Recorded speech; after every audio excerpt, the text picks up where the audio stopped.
nice history right out of the 1930s or 40s, really. To look around the railroad and the equipment, not a whole lot of it's changed very much. And we try to preserve it that way as much as we can because we are preserving a piece of American history.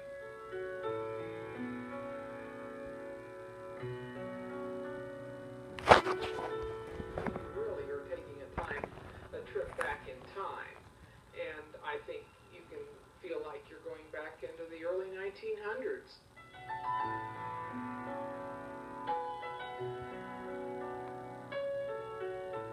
Railroader on the narrow gauge, he was left more so on his own than any place I've ever known.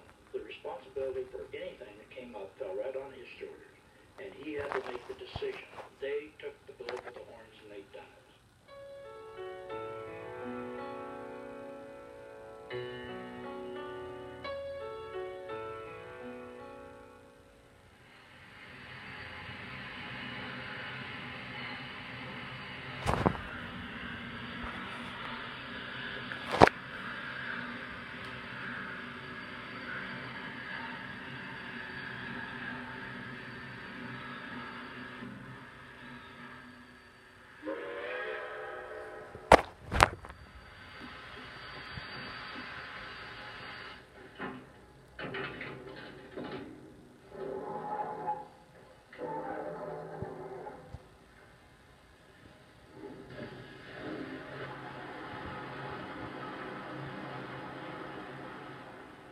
A steam locomotive taking on water.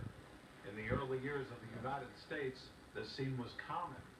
Today, the railroad water tank, along with the steam locomotives it served, has almost vanished entirely.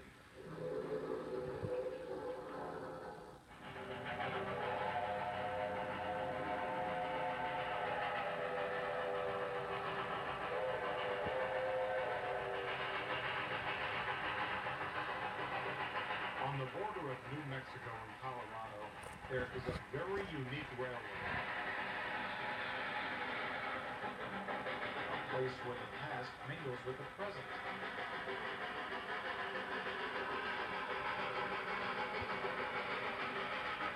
Where people can touch living history.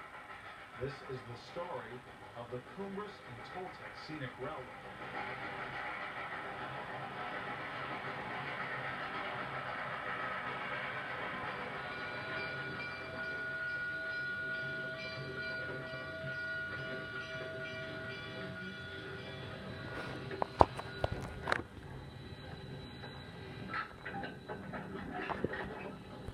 In the southern Colorado town of Antonito, a ritual is practiced every summer morning that is as old as the American West. A steam locomotive couples onto its train, and the passengers pile aboard. The train this morning is scheduled to depart the station here in Antonito at 10 o'clock, arriving up at Osier, Colorado, our midway point and run stop, this afternoon at 1 o'clock, with one intermediate stop at Cumbres, New Mexico.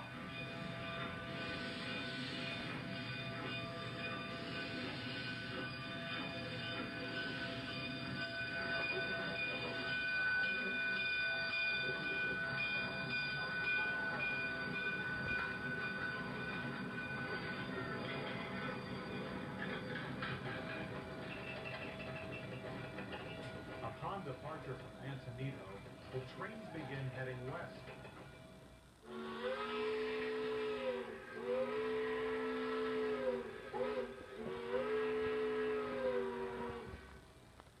Passengers work their way to the open car to enjoy the climb into the mountains.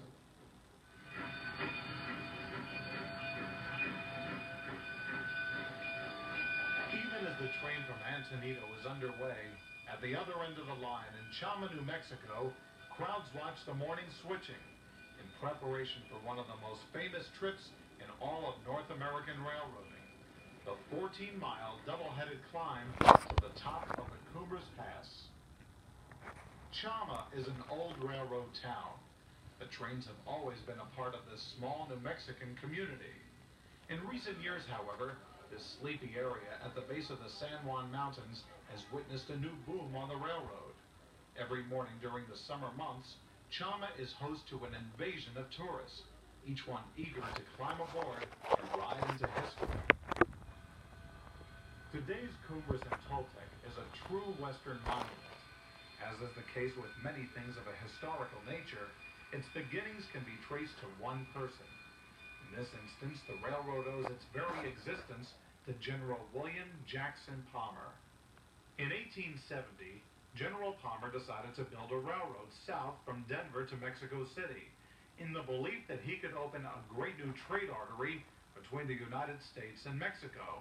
When General Palmer began constructing his new railroad, which he named the Denver and Rio Grande, he made one decision which would affect the line from then on.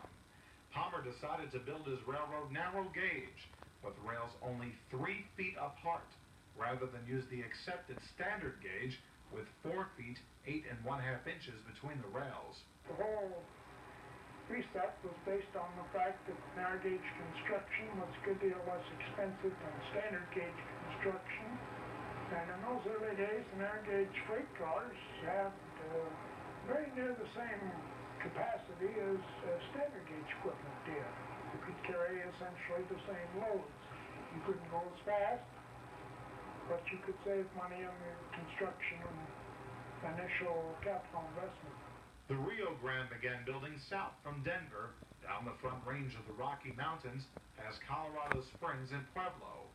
It wasn't long, though, before General Palmer and the Rio Grande ran into a problem. Unfortunately, as the Rio Grande built south from Denver, the Santa Fe Railroad, then building west across southern Colorado to Pueblo, they won the race to get a railroad line surveyed and staked out and so on over Raton Pass, just south of Trinidad at the state line.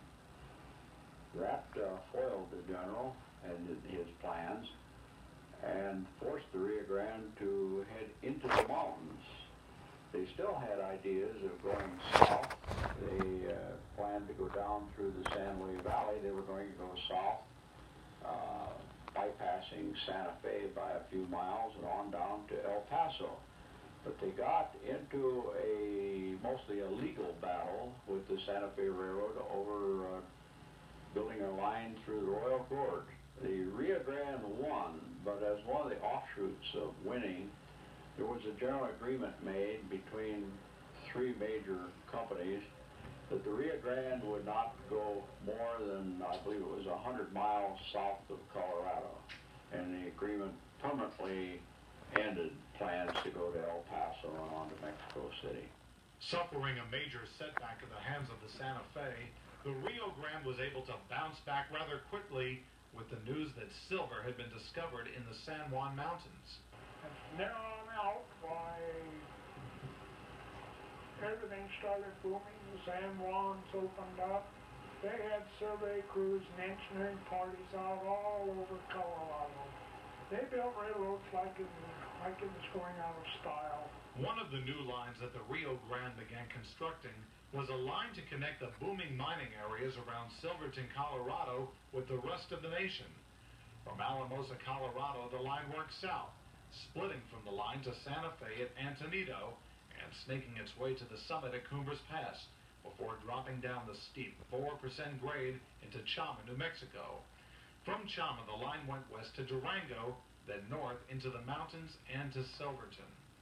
Once the new railroad to Silverton was completed, trains became very busy hauling ore out of the region.